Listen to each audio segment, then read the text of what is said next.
So this is the Optos Monaco, and the Optos Monaco is an Optos and OCT combined machine, which means that it will take the wide angle scan as well as do the OCT cross section inside the back of the patient's eyes. So to operate the Optos Monaco, we're using this screen over here, and the front screen you can see we are adding a patient in. So in this case, we're adding Nina in as our patient.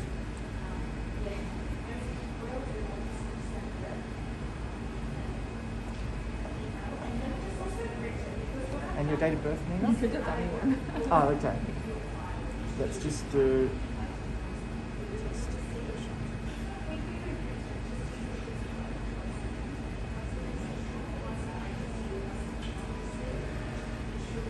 So to operate the machine, we are using this handheld device over here. How it works is the top two buttons operate the machine going closer to the patient and further away from the patient. This dial over here operates the machine going up, down, and left and right. And the bottom two operates the chin rest. And the top button over here is the trigger button. So when you press the trigger, it will take this scan. So over here, we have the machine, and you can see there's a forehead rest here and a chin rest here. For the Optos Monaco, we would only use the forehead rest and not the chin rest, but for the OCT, we'd probably want the chin rest to go a little bit higher. So there's also a mark on the side over here. This mark is the canthus mark. So we want to align the patient with this mask, the line over here. So Nina, can I get you to take your glasses off, please? And we are aligning you, first of all, with the eye into the hole there and 45-degree angle. So we would like, Nina, if you could put your right eye in there first, so we'll do the right eye first, and put your head at a 45-degree angle. And if you have a look on the screen here, you can see her eye is aligned in the center of the circle. Inside you will see a target. The patient will see a target that's very similar to the old previous target, which is a circle with a cross in it. So you can see the green color, which is aligned correctly. If it's blue, it means it's too far away, and you will need to press this plus button for it to go into the red. We don't want the red either, so we want the green. Okay, so we want it right in the green there, and when it's on the green, I can show you that going up will move her like that, and going down will move her like that. So we want that target in the center of the screen. And then once you're ready, you want to press the trigger button. So Nina, 3, 2, 1, scan. And you can see that's the result. So after doing the red-green scan, we can do the autofluorescence scan. So tap over to the autofluorescence. And because she hasn't moved, you don't need to reposition her. We're going to take the second scan, Nina, 3, 2, 1. Excellent.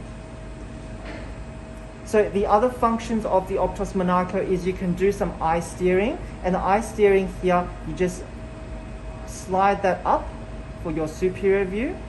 And you can see Nina's looking upwards. And superior view, 3, 2, 1. And there's your superior view. And you can change it back to red green. Now let's go back to the center.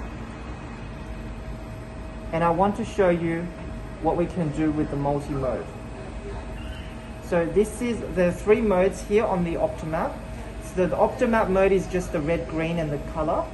And the OCT mode is just the OCT. But I want to talk about the multi-mode, because in the multi-mode, you can see here that we have the Optomap red-green, the Optomap autofluorescence, and the OCT retinal topography. And this machine will cycle through these automatically without you having to go into the different modes. So Nina, we're going to do the multi-mode now. So what I'll get you to do is look at this target in the center. It's green at the moment, which is excellent. And 3, 2, 1, we're going to press the trigger to take that red-green scan. And afterwards, it automatically changes to the fundus autofluorescence. So 3, 2, 1, Nina, we're going to take the fundus autofluorescence. And then preparing the system will go straight to the OCT. So here she's aligned correctly, and I would use this button over here to bring up the chin rest so that her chin is correctly placed on the chin rest to give her some support. And then when you press the trigger over here, it sets up the OCT. So let's press the trigger. and the OCT will start to optimize.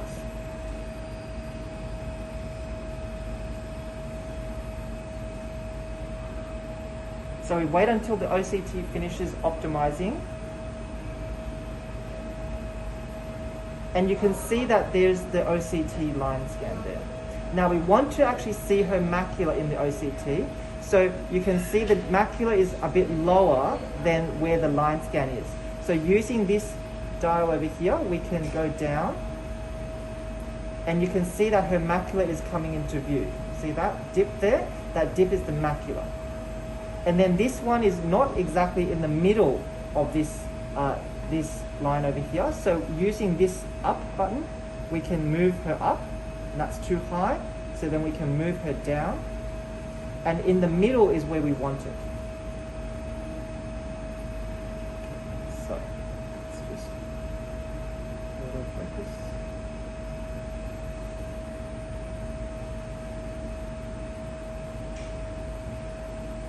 Excellent.